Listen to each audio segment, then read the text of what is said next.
सभी विद्यार्थियों का हार्दिक स्वागत, हार्दिक अभिनंदन।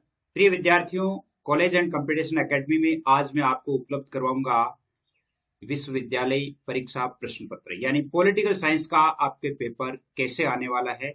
यानी उस पेपर को हम हल करके देखेंगे। आपका जो सेकंड चैप्टर है यानी आपका जो सेकंड पेपर है भारतीय राजनीतिक विचारक, उसका एक पेपर हल करके देखेंगे। 3 घंटे का होता है, लेकिन इस बार आपके 1.5 घंटा ही दिया जाएगा क्योंकि कोरोना काल है। इसमें 100 अंकों का आता है, लेकिन इसमें आपको 50 अंकों के प्रश्न ही करने। तो अब 50 अंकों के प्रश्न हम कैसे करेंगे?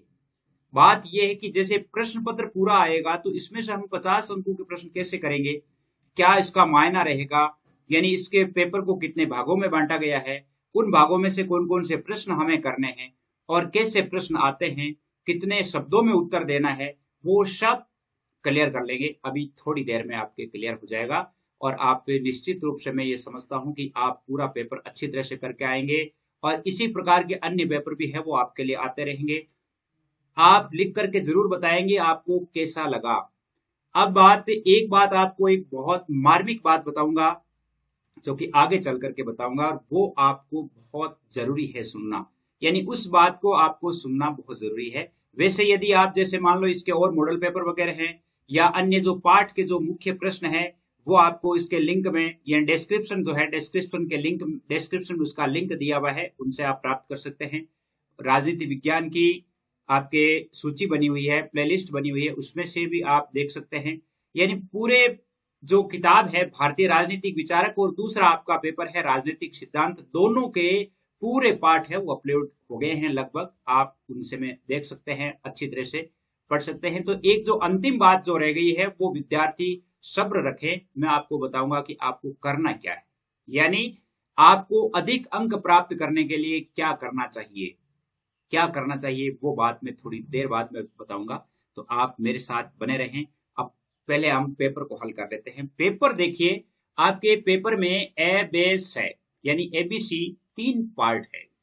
पहला ए पार्ट है और इसमें आपके लिखा हुआ होगा कि प्रत्येक प्रश्न का उत्तर 20 शब्दों में दीजिए और सभी प्रश्नों के अंक समान है। यानी 20 शब्दों से अधिक के शब्द नहीं होने चाहिए, वो लगभग ऐसी बात है। नहीं, 20 शब्द है वो 20 से 25 शब्द, यानी 20 शब्दों तक आपको उत्तर इनके देने हैं।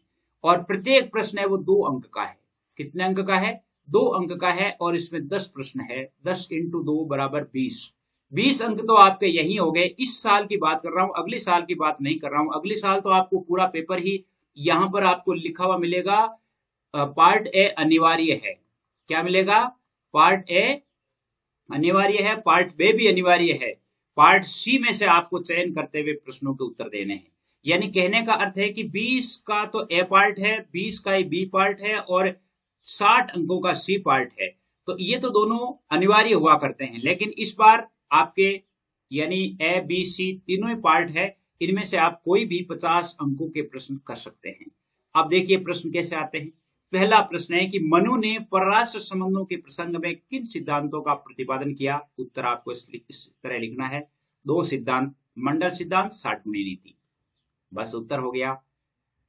और दूसरा प्रश्न जैसे आ गया कि कौटिल्य के अनुसार राज्य के अंग कौन से हैं? कौटिल्य के अनुसार 7 अंग बताए गए हैं। स्वामी, मंत्री यानी जिसको अमात्य भी कहा जाता है, जनपद जिसको प्रदेश भी कहते हैं, दुर्ग, कोष, दंड और मित्र, ये याद रखना सातों। राज्य की सुरक्षा के लिए शुक्र ने शुक्र नीति सार में कितने उपाय बताए हैं? 4 उपाय। देखिए ऐसे लिखना है, 4 उपाय, साम, दाम, भेद, दंड। हो गया उत्तर। यानी बहुत ही शॉर्ट उत्तर लिखना है आपको। राजा राम मोहन राय को नवीन भारत का संदेशवाहक क्यों कहा जाता है? बहुत ही वेरी इंपॉर्टेंट प्रश्न है। उत्तर देखिए, क्योंकि राम मोहन राय ने धार्मिक और सामाजिक जागृति की दिशा में कार्य कर परोक्ष में राजनीतिक जागृति को जन्म दिया था। बस इतना ही उत्तर।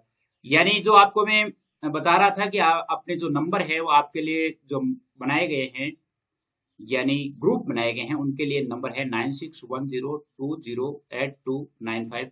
आपको ये मॉडल पेपर कैसे लग रहे हैं मुझे जरूर बताइएगा। और एक बात और क्लियर कर दूं कि जैसे बीए पार्ट फर्स्ट के लिए और बीए बीएड पार्ट फर्स्ट के लिए दोनों के लिए समान सिलेबस है, तो आप भी इसी को ध्यान में रखें क्योंकि आपकी यूनिवर्सिटी सेम ही है, चाहे वो एमडीएसयू का है, जेएनयू का है, राजस्थान यूनिवर्सिटी का है, एमजीएसयू का है यानी कोटा यूनिवर्सिटी का है, तो जिस यूनिवर्सिटी में वो बीए बीएड कर रहा है उस यूनिवर्सिटी के अनुसार ही आपका पेपर होगा, तो आपको ध्यान रखना है, उसी अनुसार आपका पेपर होना है।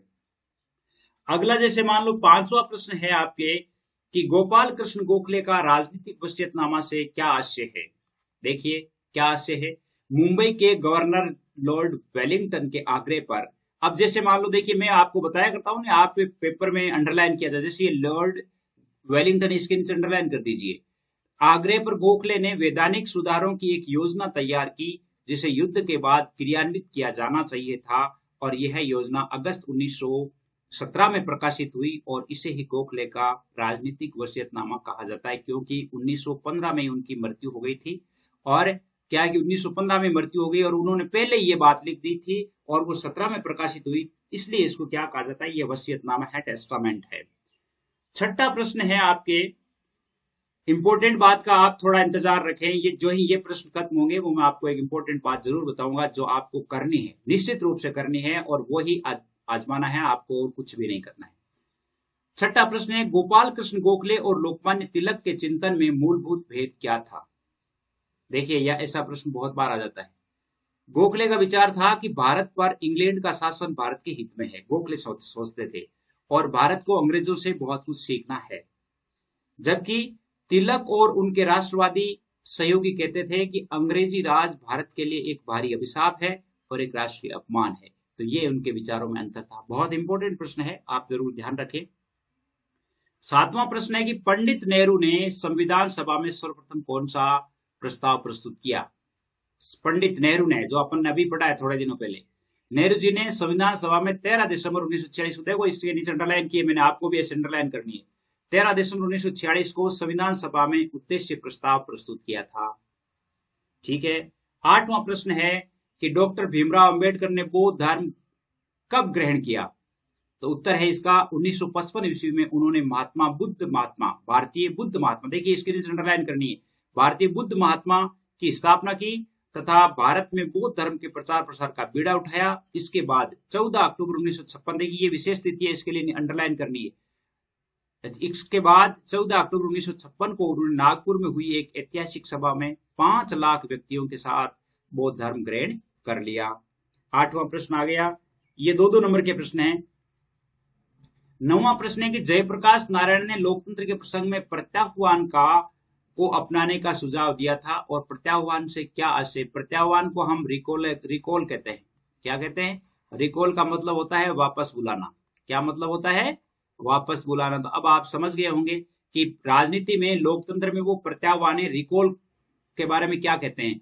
जनता ने जिस प्रतिनिधि को चुना है, यदि वह अपने उस प्रतिनिधि के कार्य से संतुष्ट नहीं होता है, तो जनता को यह अधिकार होना चाहिए कि वह अपने उस प्रतिनिधि को समय से पूर्व ही रिकॉल कर ले, वापस बुला ले, और इसी को प्रत्याह्वान कहा गया है।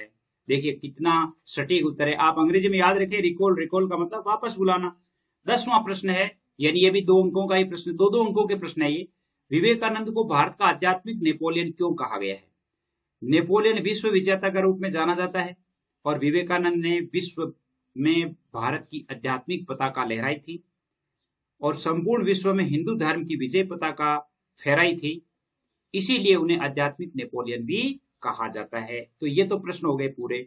अब मैं आपको एक इंपॉर्टेंट बात बता दूं, जैसे अपन जो मॉडल पेपर पढ़ते हैं, बहुत इंपॉर्टेंट बात है, ध्यान रखिएगा, और एक अपन क्वेश्चन बैंक पढ़ते हैं, और तीसरा हम टेक्स्ट बुक पढ़ते हैं। टेक्स्ट बुक मतलब अपन जैसे ऑनलाइन पार्ट पढ़ रहे हैं, क्वेश्चन बैंक पढ़ रहे हैं, ये तीनों ही ऑनलाइन पढ़ रहे हैं। अपन क्या पढ़ रहे हैं? ऑनलाइन पढ़ रहे हैं। पेपर अभी बाकी है, उस पेपर को आप तैयार करना है। मॉडल पेपर पढ़ रहे हैं, क्वेश्चन बैंक पढ़ रहे हैं, टेक्स्ट बुक पढ़ रहे हैं। और मैंने आपसे ये कहा था कि आपको यदि सबसे ज्यादा गहन नॉलेज प्राप्त करना है, किसी सब्जेक्ट पर कमांड प्राप्त करना है, तो आपको टेक्स्ट बुक के जो वीडियो है वो आपको देखना चाहिए। टेक्स्ट बुक के जो वीडियो है वो देखने चाहिए, उसमें से एक भी सवाल नहीं बचता है। उसमें बात ये होती है कि छोटे प्रश्न, लघुत्रात्मक, निबंधात्मक, सारे प्रश्न क्लियर हो जाते हैं। मेरी इंपॉर्टेंट बात यह है, मैं आपसे, मेरी इच्छा ये कि आप टेक्स्ट बुक वाले जो वीडियो है वो जरूर देखें। अब मॉडल पेपर है, तो मॉडल पेपर इंपॉर्टेंट क्यों हो जाता है? मॉडल पेपर इंपॉर्टेंट इसलिए हो जाता है कि इसमें कई ऐसे ट्रिक्स होती है जिसे आपको हल करना। जैसे मैं अभी हल करता हूं, हल करते हुए आपको ये बताता हूं, अंडरलाइन करना है, इसका उत्तर ऐसे लिखना है। तीसरी बात आती है क्वेश्चन बैंक। क्वेश्चन बैंक में से कई प्रश्न है वो पड़ जाते हैं, यानी बहुत सारे प्रश्न है वो आ जाते हैं, ये भी इंपॉर्टेंट है। लेकिन सबसे इंपॉर्टेंट बात मैं कहता हूं कि टेक्स्ट बुक का जो वीडियो है, जो आपको पाठ पढ़ाए गए हैं, वो पाठ बहुत अधिक महत्वपूर्ण है। यदि आप कॉलेज टॉप करना चाहते हैं, यदि आप 100% अंक हासिल करना है, तो आपको 100% पढ़ना पड़ेगा। तो ये बात मेरी इंपॉर्टेंट थी, जो मैं आपको यानी यहां तक लाने के लिए कि भाई यहां आकर के आपको ये सीखना है। अगला प्रश्न, अगली भाग है वो दूसरा है पार्ट बी। और पार्ट बी है, उसमें देखिए 4 प्रश्न भी आते हैं, 5 प्रश्न भी आ जाते हैं। 5 प्रश्न आते हैं तब तो वो 4-4 अंकों का होता है, 4 प्रश्न आते हैं तब वो 5-5 अंकों का होता है। कई बार क्या होता है 4 ही प्रश्न आते हैं, कई बार 5 प्रश्न आ जाते हैं। तो ये दोनों में आप यानी 5 प्रश्न आएंगे तब तो आपके 4-4 अंक का होगा, 4 प्रश्न आएंगे तो 5-5 अंक का होगा, ये ध्यान रखना है। अब देखिए सीधे आपको ये तैयार करना है। एक तो पहली बात है मनुस्मृति पर संक्षिप्त टिप्पणी लिखिए। मनुस्मृति क्या है, टेक्स्ट वीडियो में आपको अच्छी तरह से बताया हुआ है, शायद आपको याद हो तो। 12वां प्रश्न आता है आपके स्वामी दयानंद सरस्वती के अनुसार विधि का शासन क्या है। 13वां प्रश्न आपको तैयार करना, नेहरू द्वारा प्रतिपादित गुटनिरपेक्षता की नीति के उद्देश्यों को स्पष्ट कीजिए। 14वां प्रश्न है आपके भारत के राष्ट्रीय आंदोलन में जयप्रकाश की भूमिका स्पष्ट कीजिए। 15वां प्रश्न है डॉक्टर भीमराव अंबेडकर के देश प्रेम की विवेचना कीजिए। और इसके अलावा 16वां प्रश्न जो है वो आपके बनता है, 15वां प्रश्न है। 15 के बाद में 15 तक तो आपके कौन से प्रश्न आएंगे, 4-4 अंकों वाले हो गए, यानी वो भी 20 अंकों के हो गए। उनमें से आप कोई भी कर सकते हैं। अब जैसे मान लो आपने इनमें से, जैसे मान लो ये चारों प्रश्न आपको आते हैं, 500 प्रश्न आते हैं, 1 2 3 4 5, और ये 500 प्रश्न आते हैं, 20 अंकों के हो गए। और वो प्रश्न कितने के हो गए, वो प्रश्न है वो भी आपको मान लो आते हैं, पूरे प्रश्न आते हैं, वो भी 20 अंकों के, 40 अंकों के आपके यहीं तक हो गए। अब अगला जो है चैप्टर है वो सी जो शुरू होता है, वो सी यहां से शुरू होता है। प्रत्येक प्रश्न का उत्तर है 400 शब्दों से अधिक नहीं होना चाहिए। पार्ट सी है, बड़े प्रश्न है। बड़े प्रश्न में अथवा में 2 ही प्रश्न आते हैं, अथवा में 2 ही आते हैं। लेकिन मैंने आपकी सुविधा के लिए 3 प्रश्न दिए हैं। आपकी सुविधा के लिए कैसे, ताकि ये थोड़े इंपॉर्टेंट प्रश्न है, इनको आप तैयार कर लो आपकी सुविधा के लिए, यानी आप थोड़ा इन प्रश्नों को अच्छी तरह से तैयार कर लो। देखिए पहला प्रश्न जो इंपॉर्टेंट लगता है, कौटिल्य द्वारा उल्लेखित मंत्री परिषद के गठन और उसके महत्व का वर्णन करते हुए राजा के साथ उसके संबंधों की विवेचना कीजिए। अथवा शुक्र नीति सार में व्यक्त राज्य की सावयवी धारणा की विवेचना कीजिए। इन दोनों में से कोई भी आप प्रश्न कर सकते हैं। अब मैंने आपके लिए एक अतिरिक्त प्रश्न तैयार किया है, ये कि गांधीवादी दर्शन सत्य और अहिंसा पर आधारित है। इस कथन की विवेचना करते हुए बताइए कि क्या राजनीति में अहिंसा का सिद्धांत व्यवहारिक है। ये लॉजिकल क्वेश्चन होते हैं, और लॉजिकल क्वेश्चन है वो बहुत बार पूछ लिए जाते हैं। इसमें आपको खुद के विचार लिखने हैं, क्या राजनीति में अहिंसा के सिद्धांत व्यवहारिक है। कई मानते हैं कि नहीं होते हैं, कई मानते होते हैं। अब 17वां प्रश्न आपके बनता है ये, मार्क्सवाद और साम्यवाद के संबंध में नेहरू के विचारों की विवेचना कीजिए। अथवा अंबेडकर दलितों के मसीहा थे, दलित सुधार की दिशा में अंबेडकर के चिंतन और कार्यों का विवरण प्रस्तुत करते हुए कथन को स्पष्ट कीजिए। ये दोनों आपके प्रश्न आ सकते हैं। अब मैंने आपकी सुविधा के लिए एक अथवा प्रश्न और दिया है, एक प्रश्न और बनाया है कि जयप्रकाश नारायण द्वारा प्रतिपादित समग्र क्रांति के विचार की विवेचना कीजिए और राजनीतिक चिंतन को जयप्रकाश की देन बताइए। मतलब राजनीतिक चिंतन को जयप्रकाश की क्या देन है, ये भी प्रश्न आपको तैयार करना है। अगला प्रश्न है वो 18वां प्रश्न बनता है। 18वां प्रश्न आपके ये होता है कि स्वामी विवेकानंद द्वारा प्रतिपादित राष्ट्रवाद एवं स्वतंत्रता के सिद्धांत की विवेचना कीजिए। अथवा में आ सकता है डॉक्टर राम मनोहर लोहिया समाजवादी व्यवस्था के अनन्य पुजारी थे, विवेचना कीजिए। अब मैंने आपके लिए 2 प्रश्न और तैयार किए हैं कि ये प्रश्न भी आप अच्छी तरह से तैयार कर लें। एक प्रश्न तो यह है कि मौलाना आजाद ने अलगाववाद और द्विराष्ट्र सिद्धांत की आलोचना की है, स्पष्ट कीजिए। बहुत इंपॉर्टेंट प्रश्न है। और एक आपके ये प्रश्न आ सकता है कि दादा भाई नौरोजी के राजनीतिक उदारवाद और राजनीतिक पद्धति पर प्रकाश डालिए। इन प्रश्नों को आपको तैयार करना है, और मैं ये समझता हूं कि ये मॉडल पेपर आपके समझ में आया है।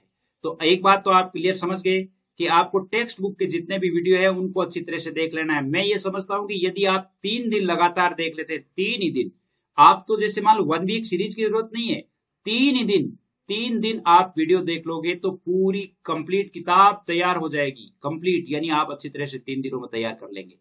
और आपके लिए जो नंबर है 9610208295, इस पर आपके लिए व्हाट्सएप ग्रुप बनाए गए हैं, यहाँ आप ऐड हो सकते हैं। फ्री है, आप यानी अपना नाम लिखे, अपना सब्जेक्ट जरूर लिखा करें और आप अपनी यूनिवर्सिटी का नाम भी लिखे कि हमारे ये यूनिवर्सिटी लिखती है, हम यहाँ से हैं। एड्रेस लिखोगे तो मुझे भी ध्यान रहेगा कि हाँ इस विद्यार्थी का ये एड्रेस है, ये पता है। तो ये था आपका पेपर, इस प्रकार का पेपर आपकी आएगा। इस पेपर को आप अच्छी तरह से तैयार भी करें। और भी मॉडल पेपर आएंगे शीघ्र ही आपके लिए और अन्य विषयों के भी आएंगे। तो आज के लिए बस इतना ही। जय हिंद, जय भारत।